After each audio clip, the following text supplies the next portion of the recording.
It's ReeferMEDness, the podcast, with Trevor and Kirk. We're back. Hey, we're back. Kirk, time change from here to Australia. Time change from here to Australia is hard because people in Australia and people in Canada are only awake at the same time for a few hours a day. Why do I know this? 8 hours. I had an interview. Yeah, I had an interview. He was like plus 17 hours from us. So I was interviewing him tomorrow, which was cool. So Dr. Tom Arkell with a bunch of other people, but we got to interview Dr. Tom Arkell about driving and cannabis. And Kirk, they gave them cannabis and put them on the highway and saw what happened. What? Yeah, say that again. They a double. They gave them cannabis. They vaporized the cannabis. So gave them cannabis. And so yes. they use cannabis. They vaporized cannabis, and then they went for a 50-kilometer drive out, and a 50-kilometer drive back. I can't believe they let them do that. That part still blows my mind. Well, that's where it gets complicated. The researchers were in Australia, but the driving was done in the Netherlands. So it was a multinational event. Holy crow. I haven't listened to this yet. So this is almost as close to a double-blind placebo study you can get. Yeah, it's people basically were their own control. So now it's only 26 people, and there's other little bits you could pick at it, but really, before they had done trials in like basically computer simulators, and those are all good, but this is not a closed course, not a computer game. This is in a car on a highway with other people. I had a lot of fun with this one. It's good and nerdy and lots of numbers, but just fascinating. Fascinating that they let people do this. I enjoyed this interview a lot. So welcome back to ReeferMEDness. On the line today, we have Dr. Tom Arkell from Australia. Dr. Arkell, tell us a little bit about what your background is and how it relates to driving and cannabis. So I'm a psychopharmacologist. I got into this space about 7 or 8 years ago after my undergrad degree, and I became particularly interested in this idea of how drugs can affect the brain and behavior and our experience of the world around us. And that at first led me over to New York. I spent a bit of time at Columbia working just as a research assistant on a study looking at the effects of MDMA and THC on pro-social processing and appraisal of threat and things like this. I came back to Sydney and was working across a couple of different clinical cannabis studies. And this is where the Lambert Initiative first came into it, which was, I know you were planning to ask me about this later, but I'll... No, go. So we received a $35 million philanthropic donation from Barry and Joy Lambert over here. And that gave us a wonderful and very exciting opportunity to start looking at a whole lot of areas relating to medical cannabis. So I took the driving thing and ran with it because there wasn't too many people doing research in this space, and there wasn't really anything coming out around medical cannabis. And it seemed like this was a research area that needed a little more digging into. So I first ran a study in Sydney, which was similar to this study we recently published, but looking at simulated driving performance. And this was all quite new to me. The first 2 years of trying to get the study up and running were an absolute nightmare. Australia was not a good place to be doing this kind of research at the time. People were horrified when we said we wanted to give people cannabis and see what happened to their driving. We had to import cannabis from Canada at the time, from Tilray, and things just kept going wrong. Import licenses would expire by the time the batch was ready to be sent out, and then a new batch would be processed, but the THC CBD concentrations were a little bit different, and it wasn't what was listed on our state health permit, so we had to redo all of them, and it was such a mess. But eventually we got that up and running, and that all went well. And then after that led me to the Netherlands to run this study, which we most recently completed with Jan Ramak is over there. And that's sort of where I am today. So I suppose I've been involved in this clinical cannabis research for about 7 years now. The driving thing was new to me, and that was really, I had an opportunity with my PhD to take on a new research area that I thought was interesting, and it's been very exciting. And that's fascinating and so many things. So Lambert Initiative, their benefactors really just donated a big wad of money and said, hey, you guys go look at how medicinal cannabis works? Yeah, I think there was a little more sort of structure to the money, but essentially that was the idea. So their That's a granddaughter, researcher's dream. yeah, exactly, it was incredible. And their granddaughter has Dravet syndrome, Okay. a terrible form of childhood epilepsy, and she was having hundreds of seizures a day, and her parents had been effectively treating her with a cannabis oil. But they were up against legal challenges here in Australia. And I think, like a lot of other parents at a similar time here in Australia, were going, this is crazy. This is the only thing that's working for my child, but I'm basically being prosecuted for it. And so that sort of sparked this. I think that was a real personal interest for them, and something that really hit close to home. And our lab at the University of Sydney, that previously became the Lambert Initiative, was in a good position to start embarking on this sort of research. Thank you. Okay, so let's talk about the actual study.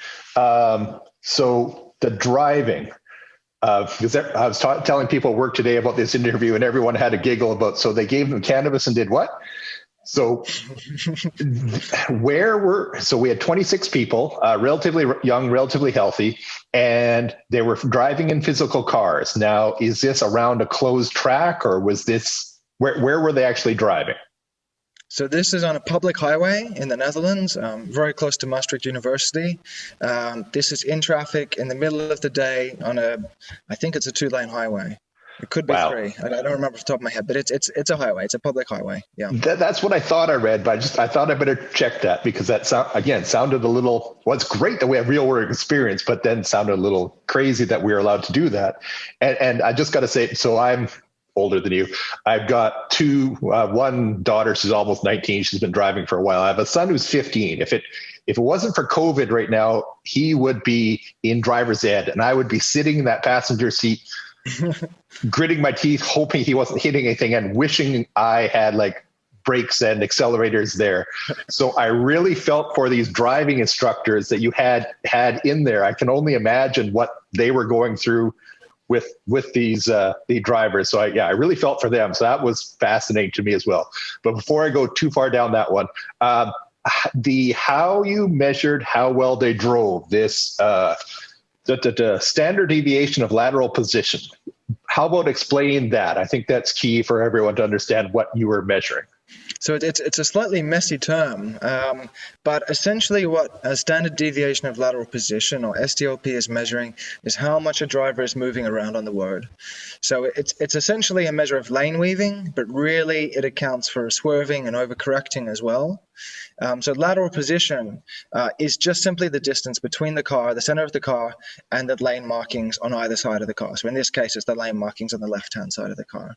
And then the standard deviation of that is just a measure of variance. So how much variability is there in a driver's movement in the road, like in their lane. And the reason why it's a particularly good measure of drug-induced driving impairment is that it's a very hard thing to control for. So, as a driver, it's fairly easy to control your speed. You can easily, put a little more pressure on the brake pedal or less on the accelerator and slow down. There are a whole lot of things that you can control for pretty easily. But something like SDLP is a very automatic process. It's something that's very overlearned, something that you just do automatically because that's, what you've learned to do while you're driving. So people find it very hard to compensate for deficits due to alcohol, drugs, or sleep deprivation, whatever it may be. Okay. Now let's talk about your participants. I read 26 participants. They seem to be relatively young, relatively healthy. But for the interest of this, what did you mean they are occasional cannabis users? How did you define occasional cannabis user? So these are people that have at least 10 lifetime experiences with cannabis, but they're using no more than twice a week. So we had quite a range of respondents, some people that hadn't used, or participants rather, some people that hadn't used for quite a while, and then some people that were using on weekends, maybe on a Friday or a Saturday night at a party. These are mostly university students that are participating in this. And the idea is that we're capturing people that have some experience with cannabis. They know how it's going to affect them, partly as a safety thing, just to be sure that the people are going to be going out and driving are in a position to at least handle the effects of cannabis, and that they're used to these effects and they know what to expect, but not people that are using daily. People that are using daily tend to not follow instructions, to not use cannabis for the duration of the study.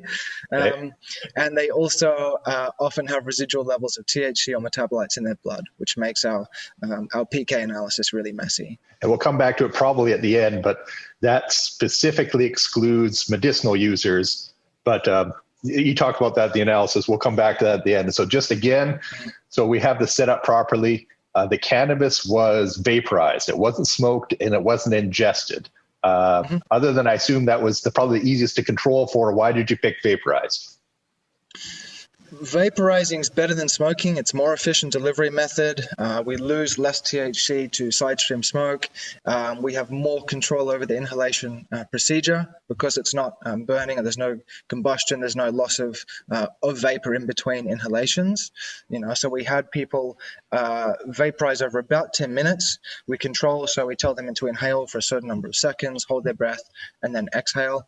And then we just keep going basically until that vapor's no longer visible. So normally it takes, a certain number of inhalations. We expect by 10 minutes that it'll be all finished. But if there's still vapor coming out, then we'll keep going for a little bit longer. So it's a more efficient and easier to control method than smoking that reflects what most people are actually using, in the community to administer cannabis. Okay. And you also had them do some surveys on how.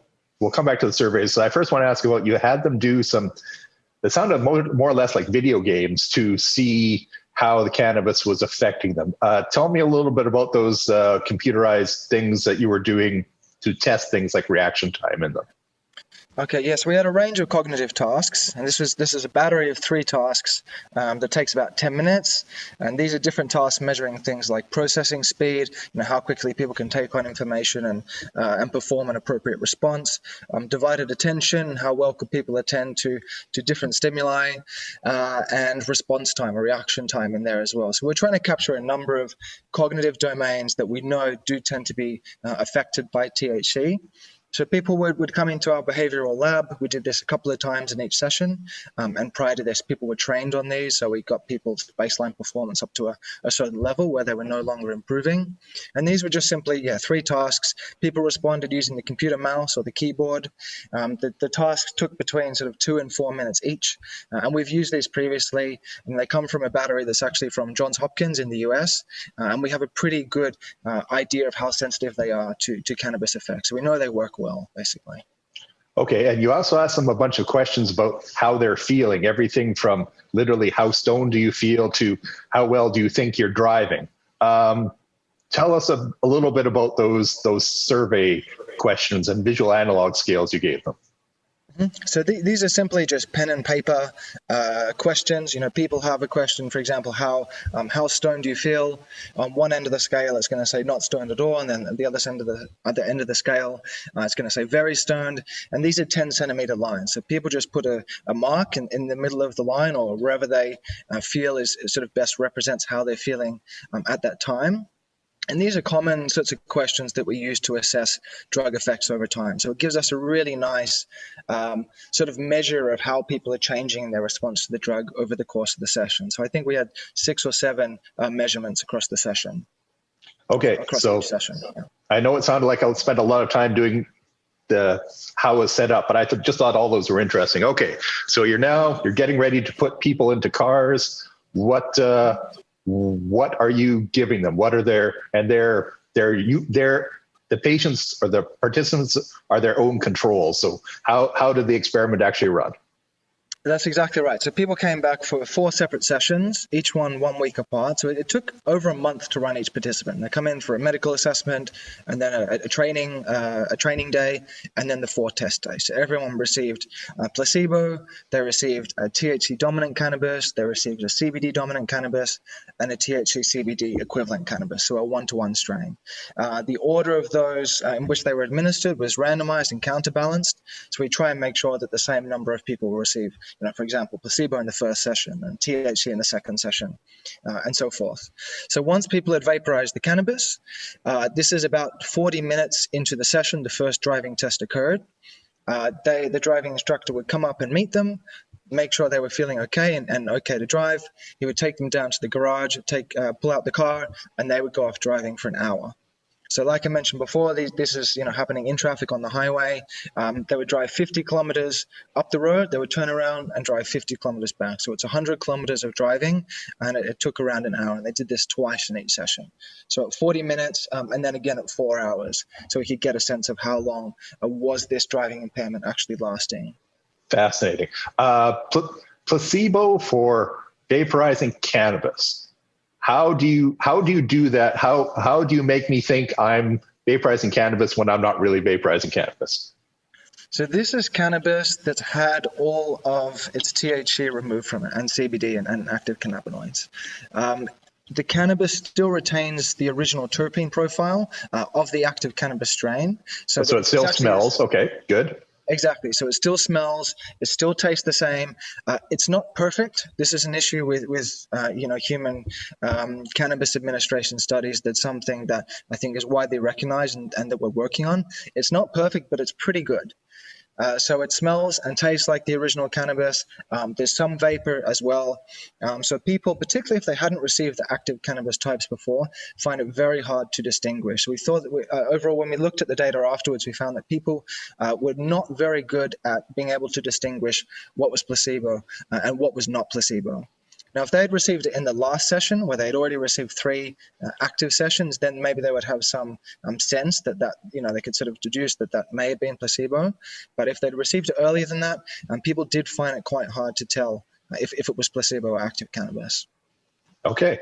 All right. So the big reveal, you've had these people drive, they've had placebo, they've had high THC, high CBD, and half and half CBD, THC. How was their driving? So, I mean, we had a couple of major findings from this. The first one, I think perhaps the most relevant for medical cannabis patients in some sense, was that CBD didn't produce any driving or cognitive impairment. So at either point in time, at either that 40-minute drive or at that 4-hour drive, there was no significant difference between a placebo and the CBD-only condition in terms of driving or cognitive performance. If we looked at the THC conditions, we do see some impairment at that 40 to 100-minute drive in both the THC and the THC CBD conditions. So I think this is a really important point that suggests that adding CBD to THC doesn't have any sort of ameliorating effects. People often think that by adding CBD to THC, you can reduce some of the impairment and the negative side effects. And we really didn't see that here. At the level of driving impairment that we saw during that first drive, so at 40 minutes, it was very similar to what we'd expect to see in a driver with a blood alcohol concentration of 0.05, which is the legal limit here in Australia, and I know in a number of other countries around the world. I know in the US, and I think in Canada, it's a little higher. Yeah, I think we're 0.08 in North America. Right. Okay. So it's I suppose similar to what we accept as legal a level of driving impairment. So that's not extreme, but it's also not negligible. But by 4 to 5 hours, that impairment had more or less disappeared. So this was really nice. This gave us some of the first evidence under real-world conditions that the impairing effects of cannabis, at least insofar as they relate to driving, seem to have more or less worn off by about 4 hours. And I really like that part. I want to come back to it because we do various continuing education on all things cannabis. And one of the rules of thumb that people keep repeating without evidence is, so tell your patients that, abstain from driving 4 hours after inhalation, about 6 hours after ingestion, and about 8 hours if they experience euphoria. So it's nice to hear you now have some evidence for that 4 hours part. Absolutely. Yeah. I mean, and for some people, it may be longer. I think this isn't a universal rule, but it gives a really nice sort of clue as to what's going to happen in the majority of people. We had a couple of cases where people were still impaired at 4 to 5 hours, and a couple of cases where people were probably fine to drive after maybe 3 or 4 hours. But on the whole, it seemed that by 4 to 5 hours, people were more or less back to baseline. And in those cases where people were still a little bit impaired, the interesting thing is that they knew that, and they tended to actually sort of overrate their driving impairment. And in a real life situation, they probably would have chosen not to drive. At least that's what we saw from their ratings of how confident they were in their driving ability. Well, and that I thought was one of the really interesting parts.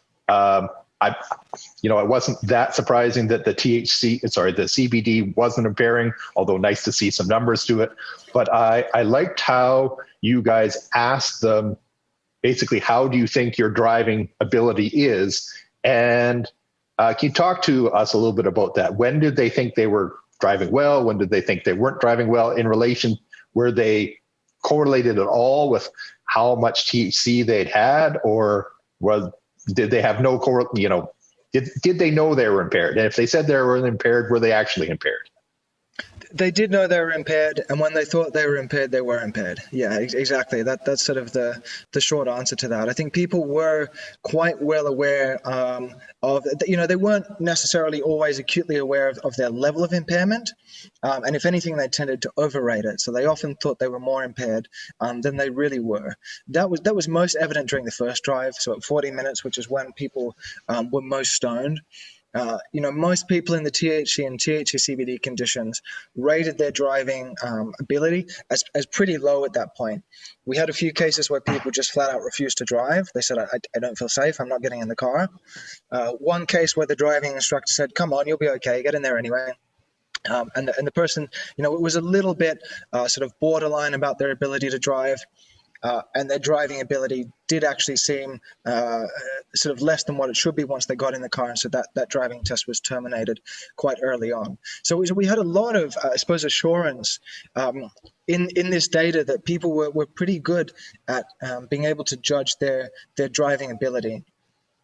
Well, and I also really like that part. Again, this is not definitive, but that's always been the anecdotal forever, is that people, when they have too much to drink, overestimate their ability to how well they can drive, and people who have consumed maybe more cannabis than they should underestimate their ability. That's kind of been, we'll call it folklore for a long time. It's nice to see, again, not definitive, but nice to see a little bit of evidence behind that. That I thought that was really cool.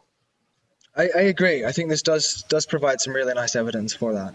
I think one important point to note is that, with regular users or people that are using daily, that pattern of effects may be a little bit different.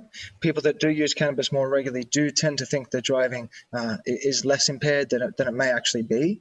But when we're dealing with this population with occasional users, this was a group of people that would rather not drive if they felt like it was going to be unsafe, which, like you say, is a very different sort of effect to what you typically see with alcohol, which often produces over-impairment and overconfidence, particularly in young people who are already at risk, when it comes to driving.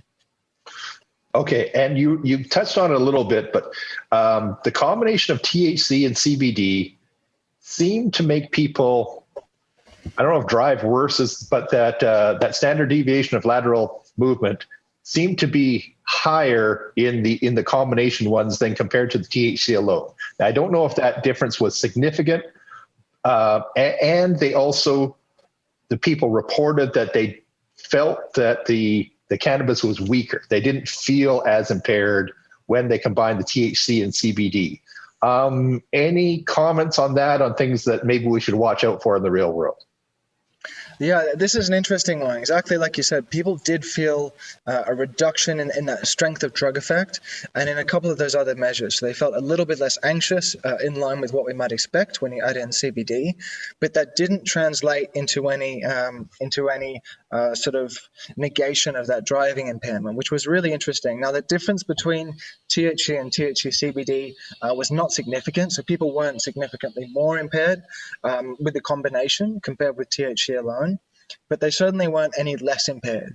And this is something we saw in our previous simulator study as well, and we weren't sure if maybe this was just some noise or an artifact in the data. But we saw this here again, that combination did actually increase SDLP more than just THC alone.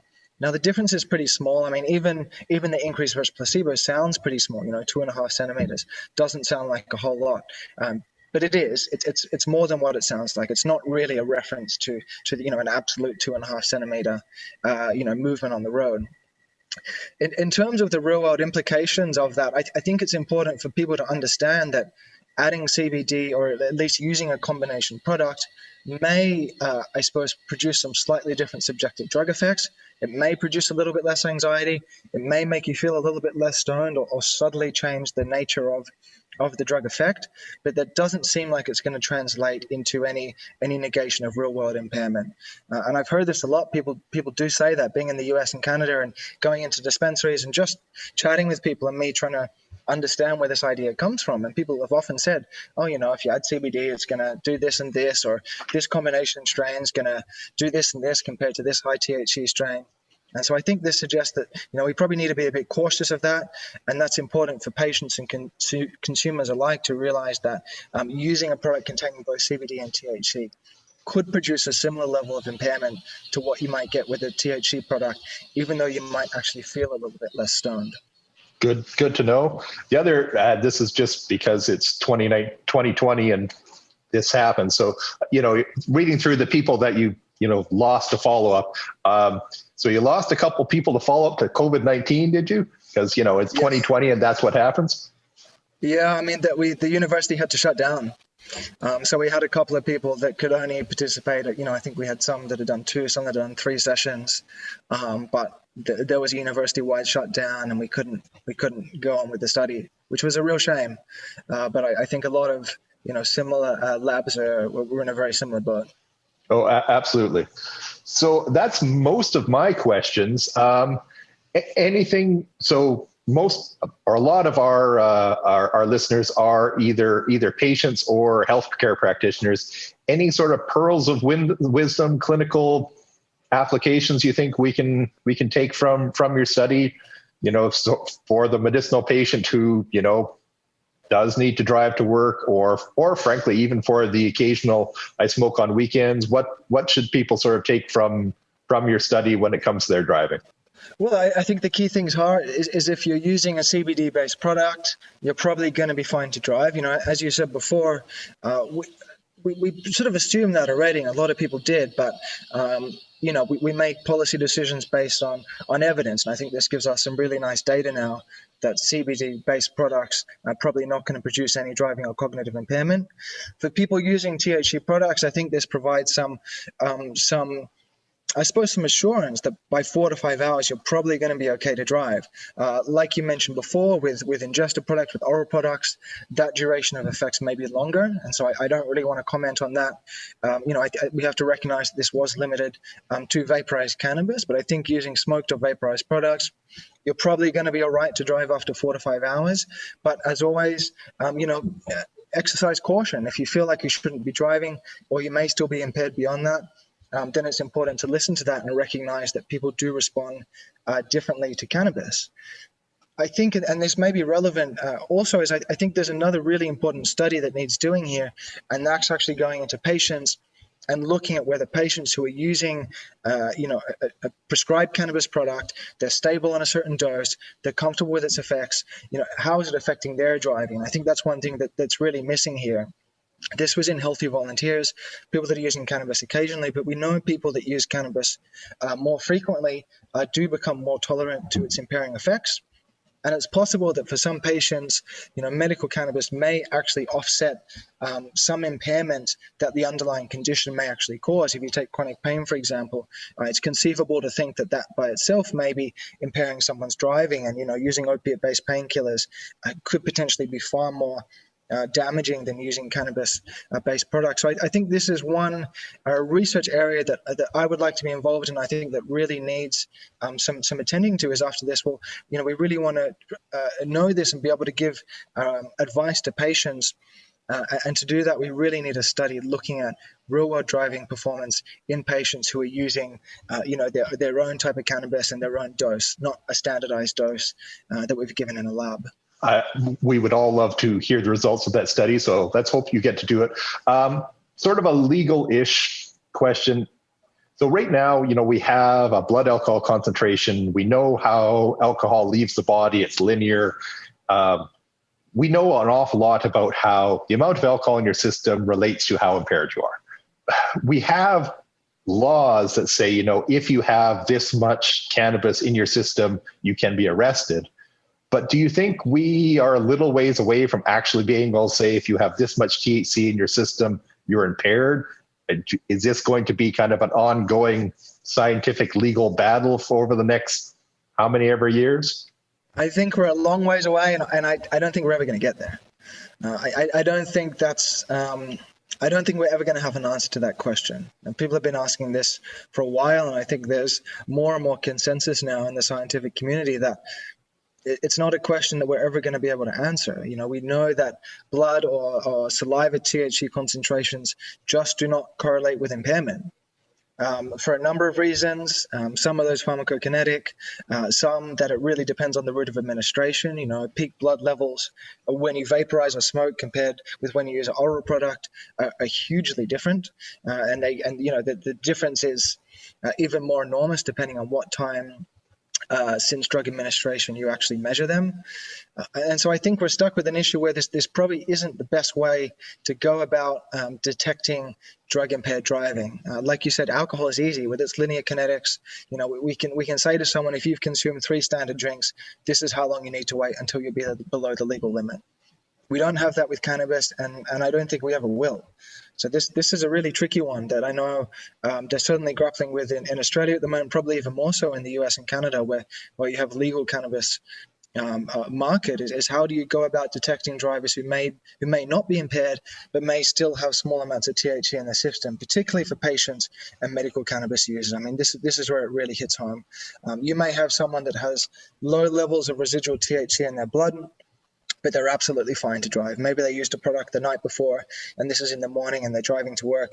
Maybe that's above the legal threshold, the amount of THC they have in their system, but they're fine to drive. And then, you know, conversely, you might have someone that's below that legal limit, but is really stoned and probably shouldn't be driving.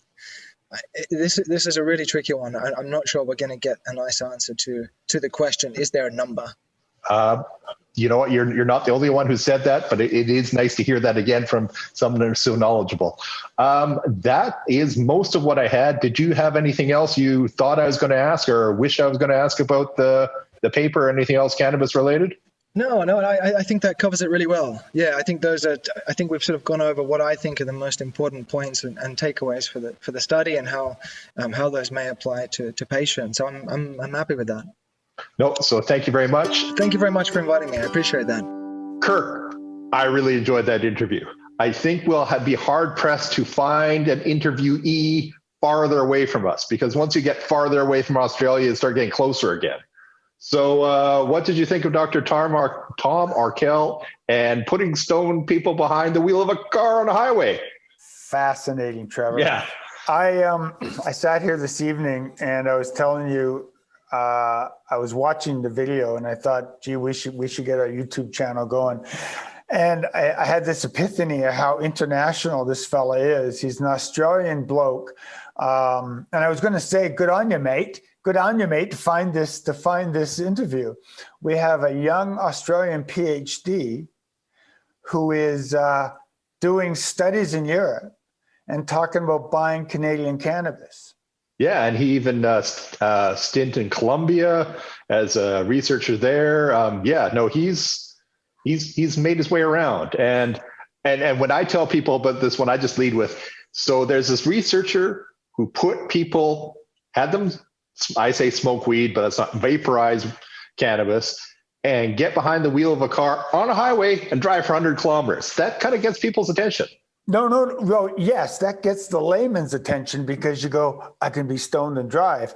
But the scientists will say, well, where's the placebo? Where's the double blind? And this guy had the placebo. He did a double blind, right? Yeah. This is a double blind recreational use of cannabis smoking. Now, why is it recreational and not medicinal?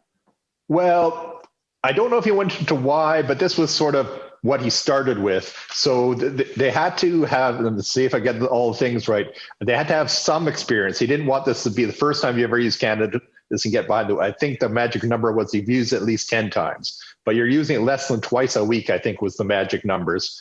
So they wanted to do recreational, quote unquote, we'll call it occasional instead of recreational, occasional users, because a couple reasons. One is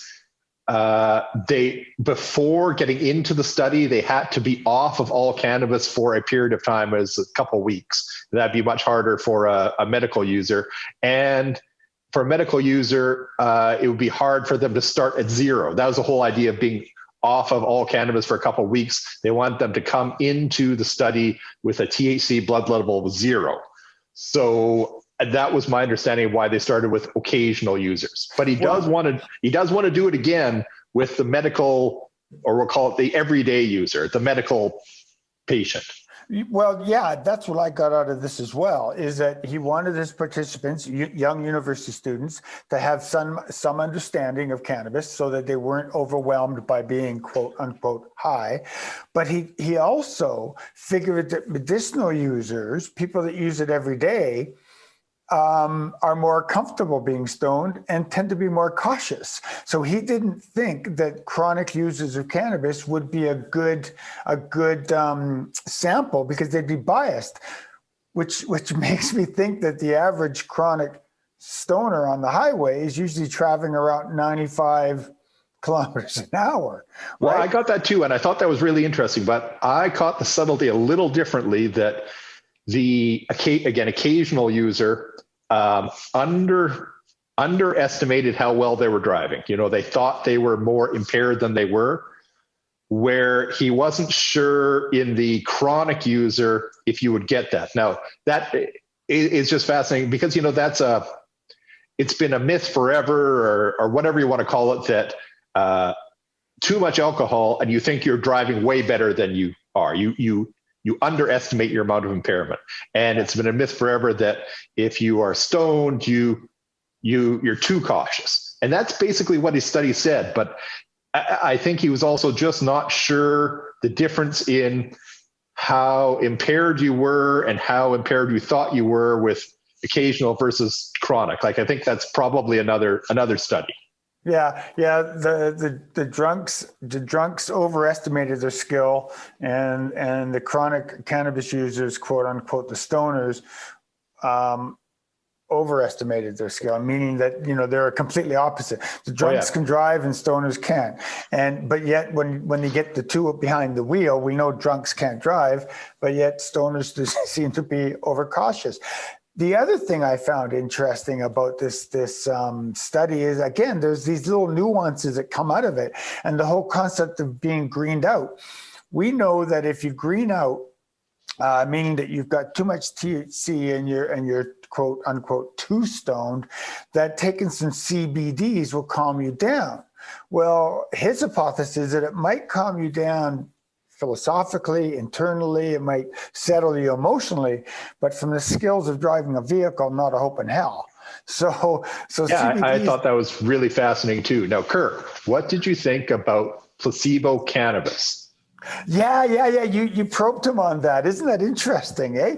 That they could fake out the people to say that you're vaporizing cannabis that has no cannabinoids in it, just the terpenes or the terpene-like substances. So I thought that was cool. That's what I said to you, Trevor.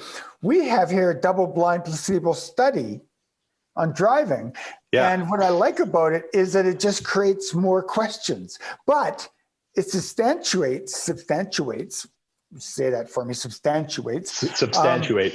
Yes. It's what we intuitively know.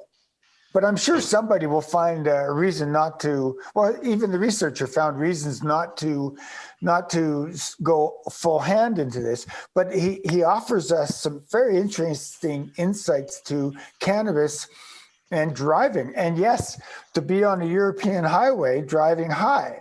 It's a cool study, Trevor. Good on you, mate. Good on you. No, I really enjoyed it. And just again, we can't put too much into this, good or bad, but one of the take homes I really like from this one is we've been talking in these cannabis continuing education things and just talking to, we'll call it patients in general.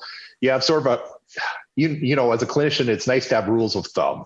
And one of the rules of thumb that I've been told and I passed on is, try not to draw, and you can tell me why this might not work for a medical patient in a second, but the general rule of thumb is you tell people not to drive 4 hours after inhaling, 6 hours after ingesting, and 8 hours if you feel feel high. But and that at least that 4 hours inhalation, that went really well with his study. So there's some actual numbers to that rule of thumb. This study for a researcher, what has he got here? He's got an educated sample of people. So he has chosen a solid sample of people who understand cannabis, right? So they're people who understand cannabis. He's taken those people and given them four exercises that includes a placebo, CBD, THC, and THC, right? Yeah. He has given them metered doses. He's metered the doses through a vape. So one thing that you didn't get on in the question in the interview, which I have to assume, is that it must have been whatever it was, 15 milligrams of this and 10 milligrams of that. I'm sure he metered the grass. Everyone got the same cannabis. So he metered the dosing. He metered the timing. He metered the mileage. He metered the sway on the highway. Yeah. This was probably one of the best studies that we can understand from the perspectives of, microscopic science, but behavioral sciences, this is a solid study that only says we need to study it more. Yeah. but the consequences, the results are solid, man. These are solid results. They are. And we should probably throw out one more highlight because I think it's one of his big take-home thing. Oh, first, I should also mention, so since I have it here in front of me, this wasn't just in any old run-of-the-mill publication. This was in JAMA, so Journal of the American Medical Association, and we should probably mention the title, The Effect of Cannabidiol and Delta-9 tetrahydrocannabinol on Driving Performance, a randomized clinical trial. And so the CBD part, another big highlight from this is CBD doesn't affect driving. Does not. Yeah, I know it shouldn't surprise anybody, but it's nice to have some numbers. In the transcript, that was my pregnant pause. Okay. You didn't give it to me. Sorry. Well, of course we know CBD doesn't affect driving. We know that from the research. But now we have clinical behavioral science that it doesn't affect driving. This is on a literal highway. This is a wonderful interview. Trevor, I compliment you on finding this. It's a good piece of science. I like this interview. Yeah, well done. No, that was a lot of fun. I think I'll throw it to Renee again for the music. Anything else you need to sign us out with, or tell people to look forward to coming up? I'm really excited about the webpage. We've invested some money into it, and I think it's going to be a solid destination where we have a potential of making every episode come alive for our listeners. You can log onto our webpage. You'll listen to the podcast, and you can research the papers that the authors are talking about, the guests are talking about. You can also read along. I'm really excited about our webpage. So I want everyone to know that 8 weeks from now. Other than that, Renee, play us out. Find us some music. All right. See you later, everyone. I'm Trevor Schufelt. I'm the pharmacist. You are? I am Kirk Nyquist. I'm the registered nurse, and we are ReeferMEDness, the podcast, an international podcast. International. We'll see you guys later. All right, guys, that was great.